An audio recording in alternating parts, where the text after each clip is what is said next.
everyone to the formal meeting of the Salt Lake City Council for July 11th, 2017. Before we officially begin, if I could have everyone stand and follow us in the Pledge of Allegiance.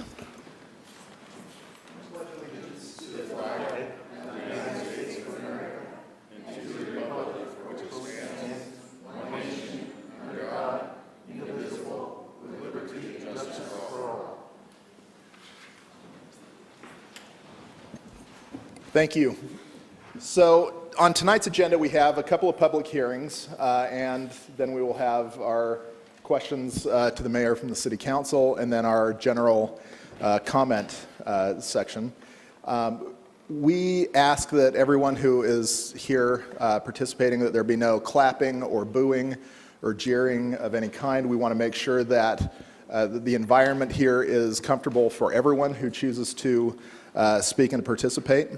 And so we would just ask your respect for whoever is going to be speaking at the podium tonight. At this point, I will look for a motion regarding the work session meeting minutes of May 2nd, 2017, May 23rd, 2017, and June 6th, 2017, and the formal meeting minutes of June 6th, 2017. Move for approval. Oh, wait. Second. Just kidding. I apologize. I neglected to mention, we need to pull the formal minutes for June 6th. There's an error that the city recorder's office would like to I move for approval, but June correct. 6th. Okay, so there's a motion to approve everything except for June 6th. Second. Motion by Councilmember Rogers, second by Councilmember Adams. Any discussion? All in favor? Aye. Any opposed? The motion passes, and those meetings minutes are approved. We'll now move to section B, which is our public hearing. We do have a couple of public hearings scheduled, well, one's scheduled for tonight. It is the ordinance for the civil penalty ordinance 2017. I have two cards. If there is anyone else who is interested in speaking to this public hearing, please fill out a blue card and hand it to a staff person who is here. The two cards are George Chapman and Amy Hawkins. George, if you can, you go first, and then Amy, if you want to be ready to speak after George.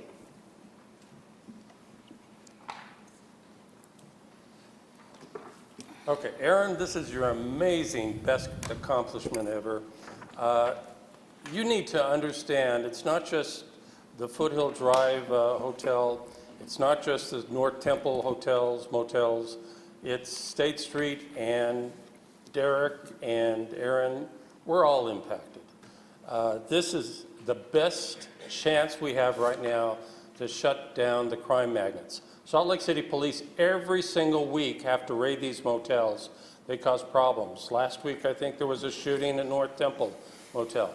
These are crime magnets, and the only way to shut them down is, it looks like, this civil penalty. The city attorney's been trying for years to shut them down.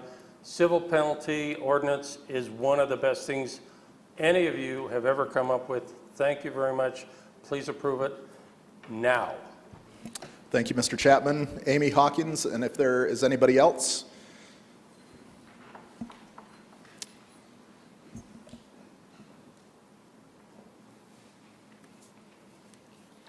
Hello, and thank you for your time.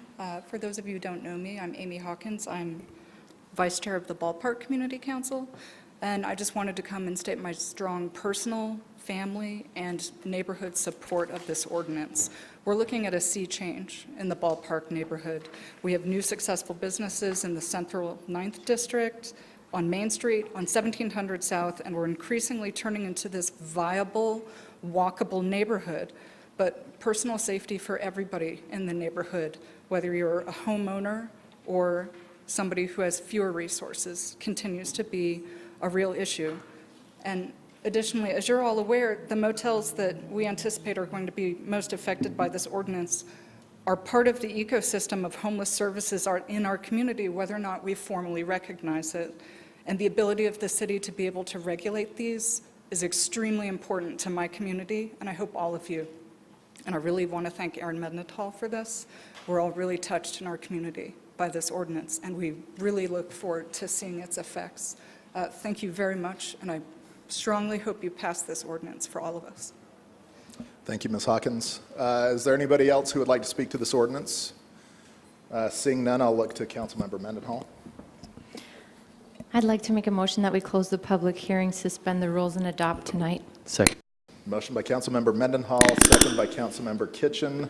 Councilmember Mendenhall, would you like to make some comments? I just want to thank our police attorney and our city attorneys for working so collaboratively on this. You know that we brought the bike squad back a long time ago, and the reality is we can't police our way out of the climate of crime that happens down there. So we looked at loopholes, and this closes some loopholes, and it also makes it less financially feasible for businesses to conduct illegal activity and get away with it. So thank you to our administration and the police department for working with me on this. Anyone else? With that, all in favor? Aye. Any opposed? The motion passes unanimously. Congratulations, Councilmember Mendenhall. We'll now move to Section C on our agenda, which is potential action items, of which we have none tonight. So we now move to D, which is comments and questions to the mayor from the City Council. Any of my colleagues have any questions for Mayor Biskupski? Mayor Biskupski, thank you for your attendance tonight. Any questions? All right, seeing none, we will move to the comments to the City Council. As with the other public comments, we just ask you to be courteous and respectful. And you will have 2 minutes to speak. There should be, if you're interested in speaking, there should be a yellow card, and I'm waiting to see if there are any cards. I know that we have some of you interested in speaking. Thank you. Okay, so I have a few cards here. What I will do is call 2 names, and if the second name that I call can be ready for just to move forward, that would be great. The first card is Polly Hart, followed by Douglas Cotant. Hello, my name is Polly Hart. I live at 355 North Quint Street on Capitol Hill. Most of you know me. I think all of you know me. I want to talk tonight about traffic issues in the downtown area, specifically an encounter I had yesterday on the sidewalk of North Temple between State and Main Street. This has been an ongoing problem of church vehicles that do maintenance work on the various church properties, including Temple Rectangle and the Conference Center, using the sidewalks, which is technically against the law. And yesterday, the sidewalk on that particular block is pretty narrow, and I was walking my dog and found myself in a standoff with an electric vehicle. And the guy actually smiled at me and waved me to back up so that he could pull a left-hand turn in front of me into the driveway. I know this has been an issue citywide for a long time, as I said. I spoke several years ago to Robin Hutchison about it. She told me she was working on it, and about a year or so ago, she told me that the city was doing enforcement. Whether that meant ticketing the drivers, I'm not sure. I don't want to dispute her because she's not here to defend herself, but I have never, ever seen a reduction in the number of vehicles, and I have only seen an increase. I actually sent an email to Stan yesterday. In less than 10 minutes, I encountered 4 vehicles on 3 city blocks. So I would like the city to finally really do something about this, because it's a danger not only to pedestrians, but to people who require ADA access. Secondly, the traffic light at North Temple and Main Street, where you drive down the ramp into the church parking. Sorry, I'll be really quick, I promise. When the city bought North Main Street, the promise to the Capitol Hill Community Council was that as a mitigating factor, traffic would never be allowed to go down Main Street straight into the parking lot or straight out of the parking lot into Main, Davis County commuters. We were promised that, and what was put in was a left turn arrow Ms. And Hart, if you can Sorry, finish it- your thought. instead of a Thank you. right turn arrow, we got a ball. And I asked engineering, why did you do that? And they said, oh, people will know that they can't go straight. Well, guess what? 2 months ago, traffic was redone so that it is now legal to go straight in and straight out. I expect that to be cleared up. Stan, I'm going to work with you on that. Thank you, Ms. very Hart. much. Thank you for everything you guys do. Douglas Cotant, followed by Amir Cornell.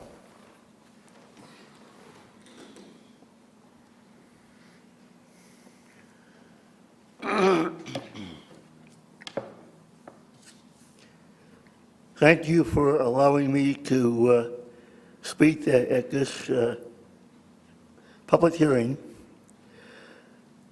comment section. This past Saturday, I know that UKA was doing construction on some of their tracks, but for some reason, I wanted to go to Draper, and they had it so situated that, well, first of all, I wanted to go to 4th South, to Dunkin' Donut. I had to go down to Gallivan Plaza and wait for a train to go from Gallivan Plaza up 4th South, and I thought that was a little ridiculous and as well as confusing.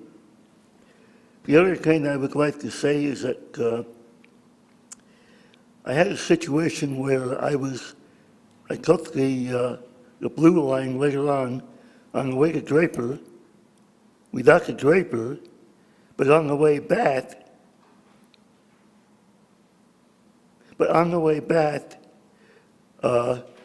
apparently the female train driver slammed on the brake and almost caused me to fall out of my seat. So I complained about it, and they are studying the issue. And I know that one time Mayor Bastupski wanted the UKA tracks or UKA buses to the Winton neighborhoods. And apparently UKA decided not to do that. So I'm wondering if we could maybe consider the possibility of going the way with UKA and bringing in another bus system.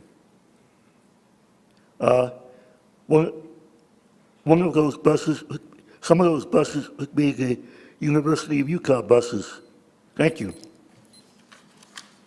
Thank you, Mr. Cotant. Amir Cornell, followed by George Chapman. Good evening, Council.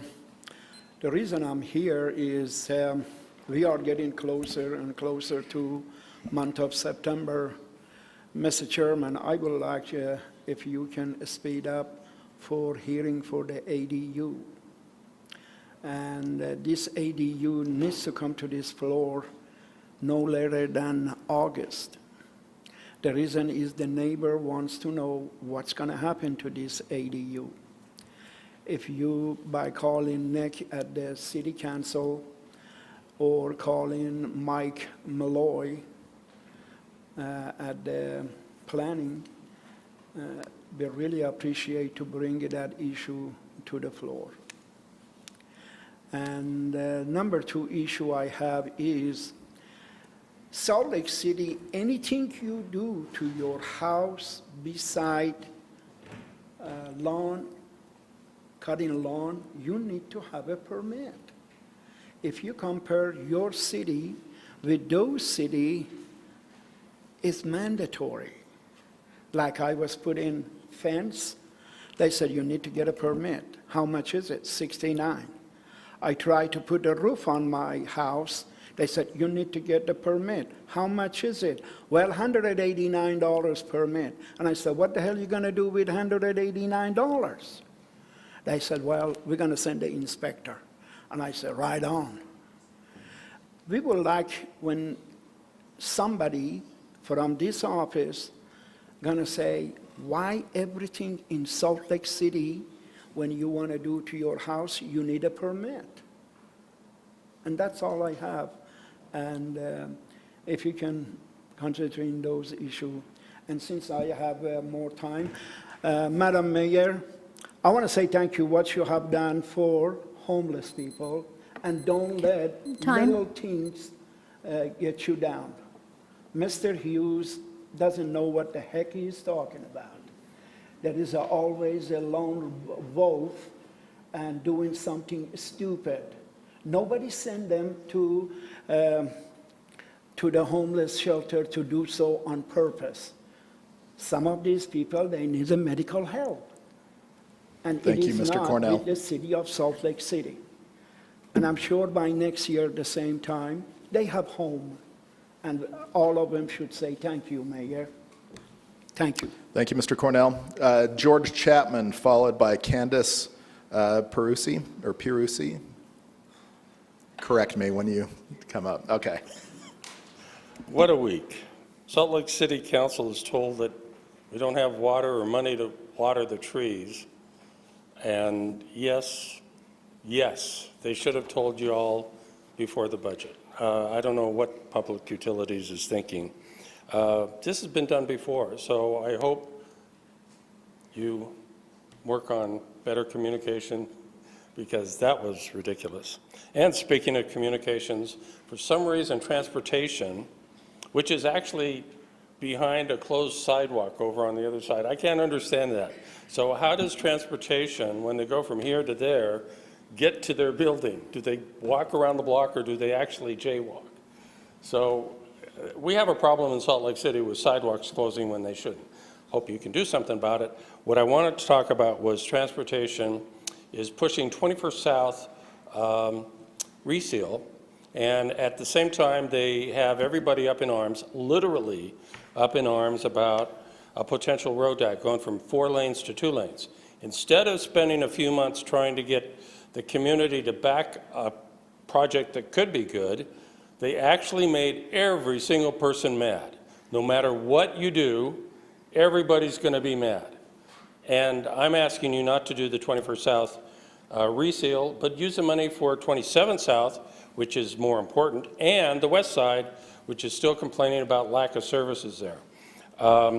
And finally, Mayor, when you discuss the homeless issue with the state and the county, it's not your issue. It really is the county's fault. They cut the mental health budget in half a few years ago. That's their fault. They don't provide enough funding for the prosecutor to keep people in jail, and so it's a revolving door. That's the county's fault. And the jail beds, that's the county's fault. So let them know that the county has to step up to take care of the Time. homeless issue. Thanks for listening. Thank you, Mr. Chapman. Okay, one more try. Candace Pirucci, followed by Elmer Height. That's the Italian last name. It's the Che. You got it. Okay, all right, So I'm thank you. Candace Perucci with Congressman Chris Stewart's office. Appreciate having a moment today. I'm his Director of Community Relations and wanted to introduce myself. I'm hoping to be able to come more regularly to council meetings, and really just wanted to draw your attention to the refugee drive that the congressman is doing out of our office. We are raising school supplies for refugee youth in the community. We did this last year and collected thousands of school supplies, and we're able to fill up over 500 backpacks for refugee youth. So we're hoping to do that again this year. And also wanted to let you know, and also constituents in the room know, that our office in Salt Lake City does a lot of work with casework, and particularly Social Security, Veterans and Military Affairs, and then immigration casework as well. So if you ever encounter a constituent who's having an issue with the federal agency, please send them our way. I think Tracy was handing out the flyers that I brought for the refugee drive, as well as my business card. So if you could refer them to us, we are happy to help and appreciate your service. Thanks. Thank you, Ms. Perucci. Elmer Height, followed by Calvin Fors. I'd like to wish to request the City Council make time on a future council agenda to discuss the possibility of a city ordinance change that would allow miniature goats within residential areas. Miniature goats are about the size of a German Shepherd, weigh about 60 pounds, and stand about 24 inches at height at their shoulder. Some concerns were initially raised regarding noise, odor, chewing, trespassing, escape, and destruction. Virtually all of these issues are nullified in the proposed ordinance change. Believe it or not, chickens are not the only farm animals turning up legally in cities. Goats are now legal within some limitations in Seattle, Spokane, San Diego, San Francisco, Pasadena, St. Louis, Oakland, Portland, Cleveland, Fort Worth, Berkeley, and St. Paul, to name a few major cities. All have similar ordinances as these proposed ordinance changes. Spokane, a city whose population is slightly larger than Salt Lake City, is reported to have 17,181 registered dogs. Reported that after 1 year, the ordinance change, they only had 30 residents having miniature goats, and only received 1 complaint in the first year. Miniature goats make wonderful pets, and dairy breeds make a wonderful addition to home gardening, composting, chickens, and beekeeping in residential areas. That's all I have. Thank you. Thank you, Mr. Height. A miniature goat would be smaller than my puppy, so. Calvin Fors, followed by Patrick Beaker.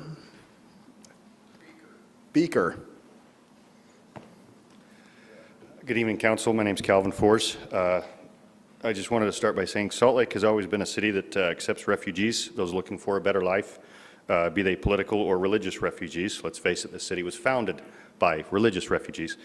While we consider making monetary concessions to allow others to provide a means to accommodate these people and welcome them to our community, let's make sure this is also providing a way for those in this community to continue to build a better life for themselves.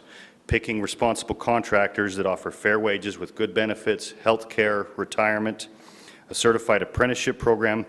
This will ensure those who may have come before can better their own lives without being alienated by the very community that they call home and have called home for many generations, for the current generation, and for generations to come. Thank you. Thank you, Mr. Fors. Patrick, I apologize for messing up your last name. Probably my writing. Well, that didn't help, but still, I apologize. And then Bernie Hart is the last card that I have. So if there's anyone else who would like to speak, fill out a card and hand it to a staff member. Well, my name is Patrick Beaker. I just want to speak on the public benefit analysis that's going to be coming up.